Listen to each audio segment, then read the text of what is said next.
with that you do. 서울시청의 오래된 지하 계단은 썩은 곰팡이 냄새로 가득 차 있었다. 김현수는 손전등을 켠 채 낡은 철문 앞에서 숨을 고르고 있었다. 여기가 기록보관소 6층 금지구역이 맞습니까? 서지원이 떨리는 목소리로 물었다. 현수는 고개를 끄덕였다. 맞아. 7년 전 조사팀 4명이 들어갔다가 전원 실종된 그곳이야. 박도윤이 장비 가방을 내려놓으며 중얼거렸다. 이 문서들을 회수해서 태워야 한다면서요. 왜 우리까지 이 일을... 그 순간 철문에 붙어 있던 봉인 스티커가 바람도 없는데 서서히 벗겨졌다. 끽! 문이 저절로 열렸다. 지원은 숨을 삼키며 입구를 바라보았다. 이상해. 안에서 누가 우리를 보고 있는 것 같아. 현수는 팀원들을 향해 짧게 명령했다. 장비 확인, 통신 유지, 어떤 문서든 함부로 펼치지 마. 그러나 이미 그 문서들은 그들의 이름을 알고 있었다. 철문을 넘어선 순간 숨이 막히는 듯한 차가운 공기가 세 사람을 감쌌다. 천장에는 작은 백열등 몇 개만 깜빡이며 위태롭게 빛을 뿌렸다. 현수는 손전등을 들어 사방을 살폈다. 지원, 도면 확인해. 이 공간 구조부터 파악해야 해. 지원은 태블릿을 꺼내더니 고개를 저었다. 여기 이상해요. 지도엔 분명 단일 복도만 표시되어 있는데 지금 우리가 있는 곳은 3방으로 갈라져 있어요. 도윤이 불안한 눈빛으로 벽을 두드렸다. 벽도 콘크리트가 아니에요. 금속, 아니 철판 같은데요?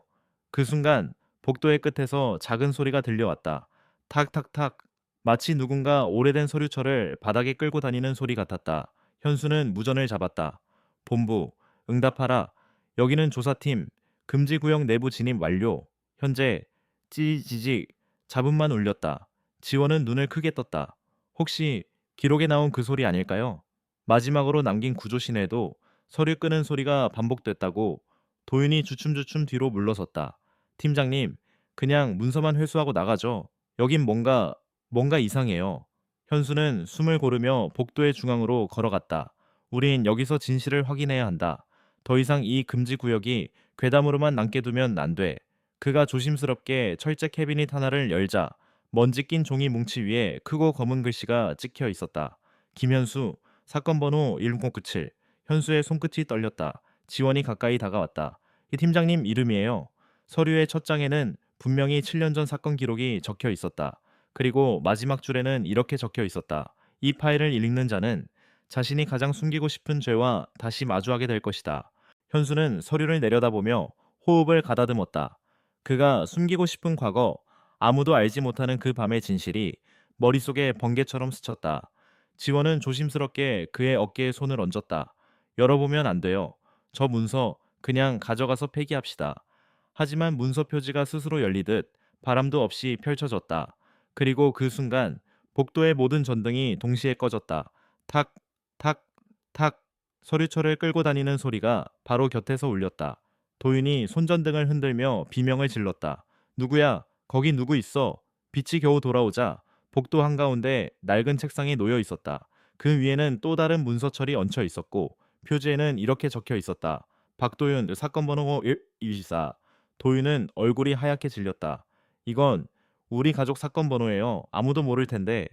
지원이 떨리는 목소리로 물었다. 이 기록실 그냥 과거를 보관하는 게 아니야. 우리가 들어오는 순간 우리 이름으로 새로운 파일을 만든 거야. 현수가 서류를 덮으며 단호히 말했다. 우린 여기서 나간다. 지금 당장. 그들이 철문 쪽으로 돌아서려던 순간 복도의 끝에서 낮구신 목소리가 울렸다. 읽어야 해. 모두 동시에 그쪽을 바라보았다. 칠흑 같은 어둠 속에서 서서히 나타나는 실루엣. 검은 마스크를 쓴 한 남자가 서류철을 가슴에 안고 있었다. 읽어야만 문이 열린다. 그의 목소리는 기계음처럼 메마르고 단호했다. 지원은 무릎이 풀린 듯 바닥에 주저앉았다. 이게, 이게 그 마지막 조사팀이 말하던 감시자. 검은 마스크가 천천히 고개를 돌리며 말했다. 너희가 원하는 진실과 구원은 같은 것이 아니다. 현수의 귀에 오래전 그 밤에 죽어간 동료의 비명이 되살아났다. 그리고 그 순간 복도에 있는 모든 문서철이 동시에 스스로 펼쳐지기 시작했다. 철제 캐비닛에서 튀어나온 수십 개의 서류철이 바닥을 가득 메웠다. 종이 위의 글자가 스스로 써지듯 움직였다. 검은 마스크는 책상을 가볍게 두드렸다. 모든 죄는 대가를 치른다. 그 말이 끝나자 현수의 파일 첫 페이지가 소리 없이 펼쳐졌다. 그 안에는 7년 전 실종된 동료들의 이름과 사진이 빼곡히 인쇄되어 있었다. 지원이 손을 떨며 페이지를 넘기자 다음 문장에 눈이 멎었다. 이 사건의 유일한 생존자는 김현수였으며 보고서를 조작했다. 순간 공기의 온도가 급격히 떨어졌다. 도윤은 현수를 쏘아보았다. 무슨 말이야? 보고서를 조작했다고? 당신이? 현수는 입술을 꽉 깨물며 숨죽였다. 난 아무것도 말할 수 없었어. 그날 우리가 본 게 사람이 아니었으니까. 지원이 다시 검은 마스크를 바라봤다. 왜 이걸 우리에게 강제로 보여주는데? 우리가 뭘 해야 끝낼 수 있어? 검은 마스크는 서서히 걸음을 옮겼다. 그의 발소리가 철판 복도에 음산하게 울렸다. 죄를 부인하면 여기서 죽는다. 죄를 고백하면 기록은 완성된다. 그리고 나갈 수 있다. 도윤은 고개를 저으며 뒷걸음질 쳤다. 아니야, 난 잘못한 게 없어. 이런 협박에 굴복하지 않아. 그 순간 그의 이름이 적힌 문서철이 저절로 활짝 열렸다. 그 안에는 오래전 아버지가 억울하게 자살당한 사건의 조사 기록이 적혀 있었다. 도윤이 떨리는 손으로 문서의 마지막 줄을 읽었다. 박도윤은 진실을 알면서도 침묵을 선택했다. 순간 복도의 조명이 깜박이며 꺼졌다. 어둠 속에서 또렷하게 울린 건 죽은 아버지의 목소리였다. 왜? 아무 말도 하지 않았니? 지원은 양손으로 귀를 막으며 울부짖었다. 그만해. 제발. 그만해. 그러나 검은 마스크의 목소리는 차갑게 내려앉았다.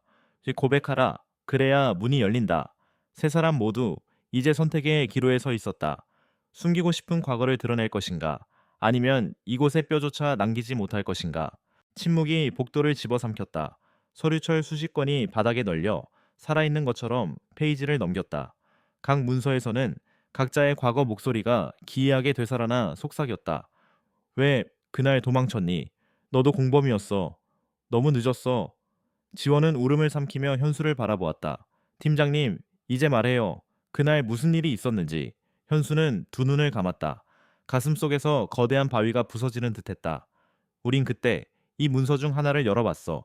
그리고 그 안에 기록된 예언이 현실이 됐어. 지원은 숨죽이며 귀 기울였다. 현수의 목소리는 점점 떨렸다. 거기엔 우리 팀이 다 죽는다고 적혀 있었어. 난 그 예언을 부정하고 싶었어. 그래서 문을 닫고 나 혼자 도망쳤다. 순간 복도의 모든 조명이 번쩍였다. 검은 마스크가 천천히 고개를 들어 현수를 바라보았다. 고백이 완성되었다. 찰나의 정막 후 그의 문서철이 불길에 타오르기 시작했다. 타들어가는 종이 냄새가 매캐하게 퍼졌다. 그러자 멀리 보이던 철문 하나가 철컥하고 스스로 열렸다.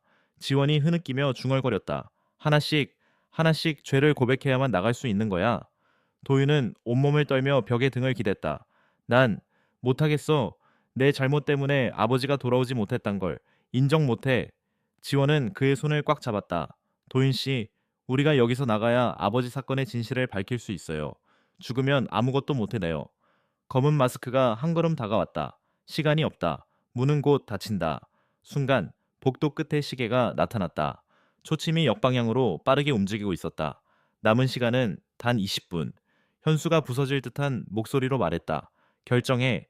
진실과 생존. 둘 중 하나를 선택해. 그리고 그 순간 지원의 앞에 새로운 문서철 하나가 스르륵 미끄러져 나왔다. 표지에는 선명한 글씨로 이렇게 적혀 있었다. 서지원, 사건 번호 204리, 지원의 숨이 막혔다. 그녀가 평생 감추어온 과거가 이제 모두의 눈앞에 드러나려 하고 있었다. 지원은 떨리는 손으로 자신의 문서철을 집어들었다. 종이가 손끝에 닿자 오래된 서류철이 뜨거운 기운을 뿜어냈다. 그 안에는 검붉은 잉크로 그녀의 과거가 적혀 있었다. 2001년 4월 16일 서지원은 서울특별조사국에 보호 수용되었다. 당시 9살. 심리조작 실험에 사용됨. 지원의 눈동자가 흔들렸다. 아니야. 그 기억은 지워졌어야 하는데 도윤이 그녀를 바라보았다. 무슨 실험. 지원은 숨죽이며 페이지를 넘겼다. 그 안에는 실험실 사진들이 빼곡히 붙어 있었다. 작은 소녀가 차가운 금속 침대에 묶여 있었다.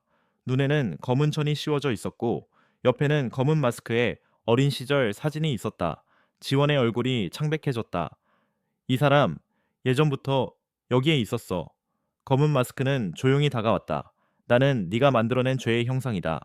지원은 문서철을 바닥에 떨어뜨리며 울부짖었다. 그만해. 그땐 난 아이였어. 아무것도 할 수 없었어. 순간 복도의 모든 조명이 깜박이며 꺼졌다. 어둠 속에서 어린아이의 목소리가 울렸다. 왜? 아무도 구해주지 않았지. 지원은 온몸이 떨렸다. 숨이 막히듯 바닥에 무릎을 꿇었다. 미안해. 정말 미안해. 그녀가 고개를 떨군 순간 문서철이 하얀 불꽃에 휩싸여 타올랐다. 복도 끝에 철문 하나가 철컥 소리와 함께 또다시 열렸다. 현수가 숨죽이며 말했다. 이제 내 차례야, 도윤. 도윤은 벽에 머리를 기댄 채 눈을 질끈 감았다. 아버지가 죽은 날, 난 그 진실을 봤어. 지원이 고개를 들어 그를 바라보았다. 뭐라고요? 도윤의 목소리는 부서질 듯 떨렸다. 사고가 아니었어. 아버지가 정부의 문서를 훔치려 했던 거야. 난 그걸 말하면 가족이 다치게 될까봐 평생 입 다물었어. 그 순간 도윤의 문서철이 천천히 펼쳐졌다. 종이 위에는 그의 어린 시절 사진과 마지막으로 아버지를 본 밤의 기록이 적혀 있었다. 박도윤은 진실을 묻어버렸다. 그의 눈에서 눈물이 흘렀다. 하지만 이제 더는 못 숨기겠다. 검은 마스크는 고개를 끄덕였다. 고백이 완성되었다. 순간 세 번째 문이 활짝 열리며 바깥의 빛이 스며들었다. 이제 그들에게 남은 선택은 단 하나였다. 이제 나갈 것인가? 아니면 이곳에 남아 또 다른 금지된 파일이 될 것인가? 복도 끝 철문에서 스며든 빛이 세 사람을 비추었다. 마치 오랫동안 숨죽였던 공간이 이제야 숨을 내쉬는 듯 차가운 공기가 따뜻하게 변해갔다. 현수는 문 쪽을 바라보았다. 이제 끝난 건가? 검은 마스크는 여전히 서류철을 품에 안은 채 그들을 바라봤다. 지원이 마지막 용기를 내어 물었다. 당신은 누구예요? 대체 왜 이런 걸? 검은 마스크의 목소리는 메마르고 낮았다. 나는 이 기록실의 마지막 목격자이자 너희가 남긴 죄의 증거다. 누군가는 이 서류를 읽고 진실을 적어야만 한다. 현수는 깊게 숨을 고르며 말했다. 하지만 이제 우리가 고백했어. 더 이상 이 문서들은 우리를 붙잡을 수 없을 거야. 검은 마스크가 천천히 고개를 끄덕였다. 맞다. 너희는 선택했다. 진실을 받아들이는 것은 곧 해방이다. 순간 복도에 가득한 수십 건의 문서철이 하나씩 타오르기 시작했다. 불길은 거칠지 않았다. 오히려 따스한 빛처럼 지난 기억들을 조용히 태워갔다. 지원의 눈에서 눈물이 흘렀다. 이제 정말 나갈 수 있어요? 검은 마스크는 마지막으로 그들을 바라봤다. 기억하라. 죄를 숨기면 언젠가는 반드시 되돌아온다. 그 순간 그의 형체가 서서히 빛 속으로 사라졌다. 마치 오랜 악몽이 끝나듯 복도의 어둠도 함께 거쳤다. 세 사람은 천천히 문을 향해 걸음을 옮겼다. 서류철이 사라진 자리에는 단 하나의 문장만이 바닥에 새겨져 있었다. 진실을 부정하는 것은 죄의 시작이다. 문을 나서는 순간 지원은 마지막으로 뒤를 돌아보았다. 텅 빈 기록실은 이제 아무것도 없었다. 그녀는 조용히 속삭였다. 이게 우리가 숨긴 건 결국 우리 자신을 가두는 족쇄였어. 현수가 고개를 끄덕였다. 그리고 그걸 인정할 용기를 가질 때만 진짜 자유가 시작되는 거다.